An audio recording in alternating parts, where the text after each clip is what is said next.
So today was my Wendler 531 working on my incline dumbbell press. The first two sets are just my warm-ups. I think this is about a 20 and the next one's about a 24. This is just 5 reps each, nice and slow, and just making sure that the joints are all mobile, moving and feeling good. This is my ones day, or my 531 day on the Wendler 531. If you don't know what it is, check it out. Wendler, W-E-N-D-L-E-R, and that's where you'll find all the information about the kind of program which I've been using, which so far I've been getting constant repeat progression with what I've been doing, so I've been getting stronger and stronger and stronger.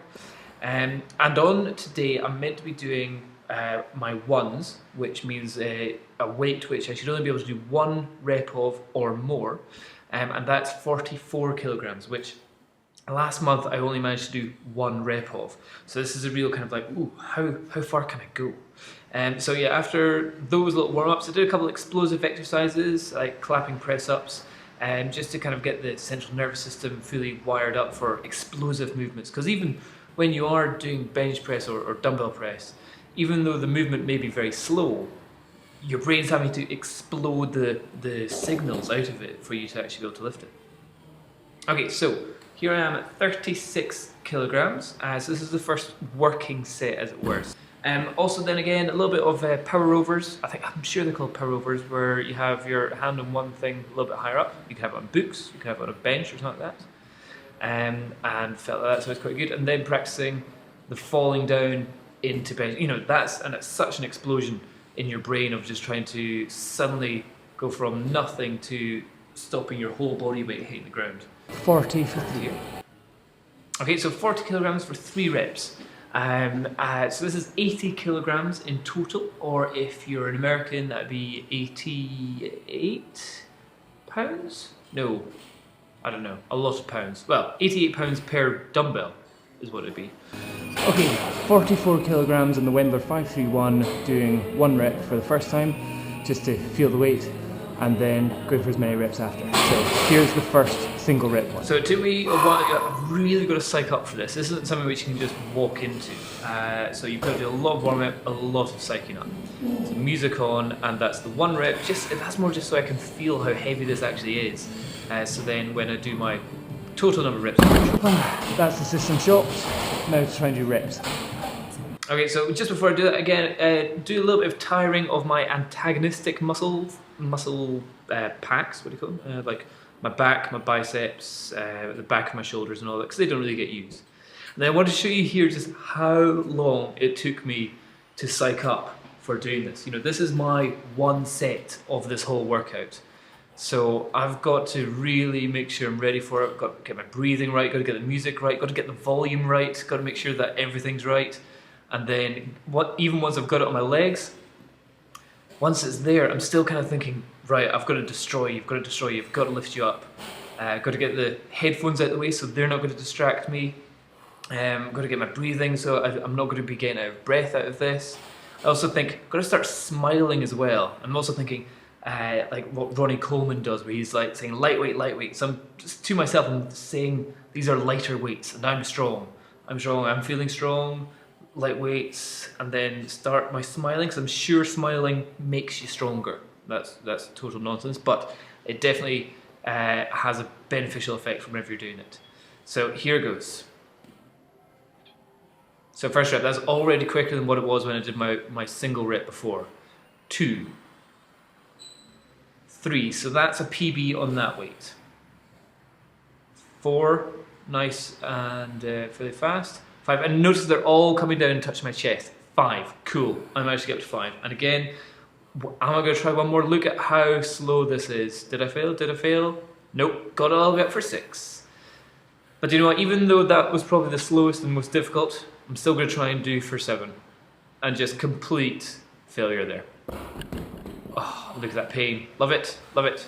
So yeah, that was me killing it on there. I thought I'd give it another go, so I'm not going to show you the whole psyching up again. I want to see how many reps I could do for a second time. Same weight, 44 kilograms each, or I think that's 98 pounds or 97 pounds dumbbells. Almost 200 pounds altogether. And 2, did I get 3rd? Yeah, I got 3rd. So I was getting no more than this. That was me absolutely cooked. So yeah, there's no chance of me getting a bench score in any way. Then after that, I went down and did a whole bunch of like a decline bench press and some bent over rows as well. But here I was wanting to see how many I can do with 36. So I thought like before I could do about 15 or so. That's me up to about 4, I think. 5, but you've got to remember this is me absolutely shattered. Like the sweat that was coming out of my forehands just as I was doing the 44 kilograms was an absolute killer. But here I think that was 8, 9, and it was very slow, and then 10. Oh my goodness, that's very slow. So that's me finished, done. Okay, so pretty happy with that today. That was a good chest thing. So 44 kilograms for 6 reps. I was like, woohoo, that's definitely a PB since that. Body weight though, 85 kilograms. So I am at the max of where I want to be. So what I'm definitely thinking is all I've got to do left of this 531 set, month, whatever you want to call it, is deadlifts. So again, I'm not going to really worry too much about how much I eat. Still thinking about when I eat, not eating in the morning and not eating until at least 12 o'clock and so forth. So that when I'm doing my deadlifts again on this Saturday, I'll probably be at my peak weight that I want to be at. So, but what I'm thinking is that afterwards, after I've done this set and I've done my 531, I'm going to do a deload week, which is again what Wendler recommends. Is every 4th week is a deload week where you just kind of do like 3 sets of bugger all. But I'm going to slightly augment that again because, again, Wendler's stuff I think is for people who are lifting a lot heavier and a lot more weight than what I am. So I don't think the deload needs to be quite as severe for myself. So what I'm going to change is I'm going to have a grind and groove and fasting week. So the idea of grind and grooving is that you, let's say if you're deadlifting 150 kilograms, you take it down to 80 kilograms or something, and you do like a 40-minute session of just doing that exercise. And so in the end you might end up doing 150 reps in that time. And for no other reason than you're just doing that exercise, you're doing that motion, you're developing that neural pattern, and you just work on your kind of technique rather than all-out strength and all that kind of stuff. So that, and also that will burn a heck load of calories.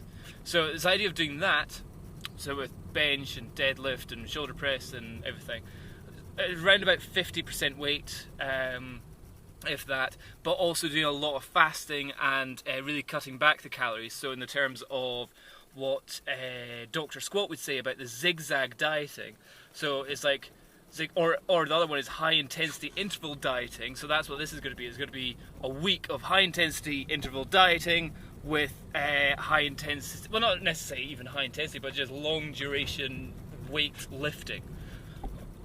It's a whole pile to take in there, but that's what I'm going to do. So I'm going to try and get down from 85 kilograms back down to around about the 80. So then the next time I'm doing the Wendler 531, I've got 3 weeks of potentially just eating what I want, or not what I want, but eating more, so that I'm building my strength up again. A whole pile of things going on there. Anyway, what do you think about that?